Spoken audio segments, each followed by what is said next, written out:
September 9th, 2014. The day where the lives of many gamers changed forever. After months of pre-release hype and years in the making, Bungie finally released Destiny to the world. With a fantastic launch, Destiny generated over $1 billion for Activision and was deemed a universal success. Financially, that is. Not critically. With mixed reviews and reception, Destiny seemed to not hit all the marks to what it promised to us Guardians. Fast forward nearly 3 years later, we are on the verge of the worldwide gameplay premiere of Destiny 2 in 10 days' time, May 18th, which will feel like an eternity. We finally get to glimpse into the future of this amazing franchise. What Destiny 2 will actually be and offer to this passionate community is something only Bungie can answer. Still primarily a shared world shooter, or a full-blown MMO FPS RPG? Who knows? But based on what Destiny and its various expansions have offered us so far, these are the 5 things I am hopeful to see introduced and improved upon from the sequel when it launches on September 8th.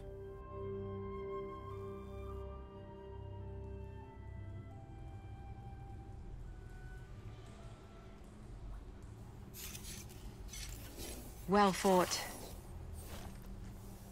You're here. We haven't got much time. Who are you? Why have you been watching us? I don't even have time to explain why I don't have time to explain. That single line, you could say, epitomizes the story, or lack of it to some, of Destiny to date. The story and its campaigns throughout have unfortunately been hit and miss so far, which is a shame as the potential is there. Vanilla Destiny left a lot to be desired, due to the abrupt change in how the story was to be told to the player mere months before its release. The Dark Below improved on Vanilla, but not by a lot unfortunately, by giving us an antagonist, Crota, and the legitimate reason to go after him and stop him from resurrecting and invading Earth. House of Wolves' journey of trying to stop and capture Skolas was a step in the right direction in terms of what Bungie were capable from a writing sense. The Taken King was an absolute masterpiece. New enemies, a new huge threat to our existence in Oryx, and a story campaign that outshines all the previous campaigns combined. Unfortunately, Bungie suffered the case of 1 step forward and 2 steps back with Rise of Iron. With the potential of being the best of the lot, Rise of Iron was far too short and disconnected us from what was actually Axis' great plan to destroy us. They also miss a huge trick by not having the Sivified Lords appear in Wrath of the Machine as actual bosses encounters, in my opinion. Some parts good, some great, and some unfortunately not so much. Destiny has had some teething problems, but you can tell that story and its plot will become a central focus in Destiny 2. With Luke Smith, the creative lead, also the director of The Taken King, us Guardians can feel very optimistic about the sequel's story. So what do we know so far?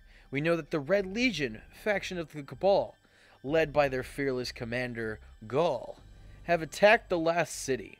Stripped of our weapons, powers, and most importantly our light, the remaining Guardians must start a new journey to find a way to obtain new powers and defeat Gaul. With this in mind, here are a couple of things I hope to see within the story and its writing. Better in-game grimoire integration. The grimoire and lore was missed in Destiny in-game and would be a huge bonus for Destiny 2 if integrated properly. More humor. Even though Destiny 2 seems to have a current dark setting around, by giving us more humor we will relate more to our Guardians and NPCs. I mean, give more Cade 6 and I'll be more than happy. Finally, answering questions we have wanted to be answered for what seems forever. Who are the 9 really? What side is Rasputin fighting on, if any? What are the true motives of Eris? Will the speaker's lies be revealed? And surely the stranger has a more important role to play in Destiny 2. We started Destiny with our ghost reviving us, Imagine the first major mission Destiny 2 was us having to revive our dead ghosts. That would be awesome, and quite ironic and poetic. For a game franchise based around playing with other members of this amazing community, the social side still feels very restricted in my opinion. How can Bungie improve this? With 3 important additions. Improved communications and proximity chat in the tower and on patrol allow you to meet more new players and potentially new friends to play with. An in-game LFG option and or improved matchmaking system, thus making it easier for solo players to find others to tackle the endgame content. And last but not least, larger fire teams, even raids too. 3-player max fire teams for patrol, strikes, etc. feels too restricted, and this game is always more fun when you're playing with more of your friends. Give us 6-player strikes coming across 20 plus other players on an epic public event, and potentially the biggest game changer if they rework how they are played in Destiny 2. 8, 10, 12 plus player raid fire teams. Imagine 12 players together fighting Gaul at the end of the Cabal-based raid, and huge encounters and mechanics to overcome. The possibilities are endless for Bungie. Seriously.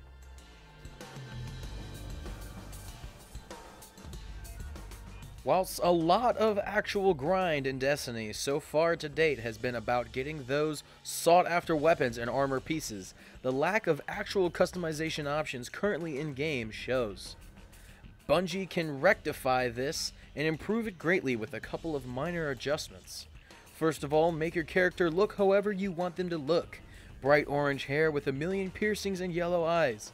Every character should be unique. Also, we should also be able to have transmogrification options available to us so we can finally say goodbye to armor pieces that are visually stunning but have poor stat rolls on them, and vice versa. Another cool addition would be using shaders or skins for individual armor pieces and weapons, and not just one shader or ornament. These small but significant quality of life improvements would make every Guardian happy for sure.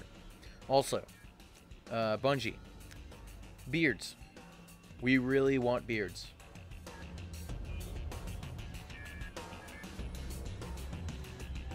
Something that became all too common, myself included, in Rise of Iron was players becoming impatient and chasing that magical 400 light level. Why was this happening? Because Bungie inadvertently made Rise of Iron the expansion, the fan service expansion of Destiny. They gave us way too many options to get to 400 light level. Exotic Ingrams carrying over, mass faction ranking via heavy ammo, and want an example from me personally? I was 380 light level on day 1 of Rise of Iron, and 386 light level by the first night of Wrath of the Machine. My loot drops in the raid were all lower light level than what I got from farming strikes for an entire day. That should not be happening. I was also 400 light level on literally the first day I was able to reach the cap. When I hit 400, it left me wondering why I should still complete strikes, nightfalls, etc. With players being able to reach 400 without touching none of the endgame content in either PvE or PvP, Bungie unfortunately made Rise of Iron far too easy to quote-unquote grind. And as a consequence, players lost interest in Rise of Iron very quickly. How can they fix this or restructure the end goal in Destiny 2? By either removing the maximum light level or make it the year 1 again and have that feeling, that incredible sense of accomplishment and achievement when getting those final pieces you need to get to the end. I personally wouldn't have a problem with Destiny 2 going down the path of World of Warcraft and bringing back the feeling of true grind once again. Taking forever to reach a certain level, but still not even close to the maximum. That would be something that us Guardians would crave for. Have that style of level progression in Destiny 2, and the longevity / replayability would last a very, very long time. The moans and groans of content droughts would fade away very quickly, as Guardians find themselves constantly climbing to the top.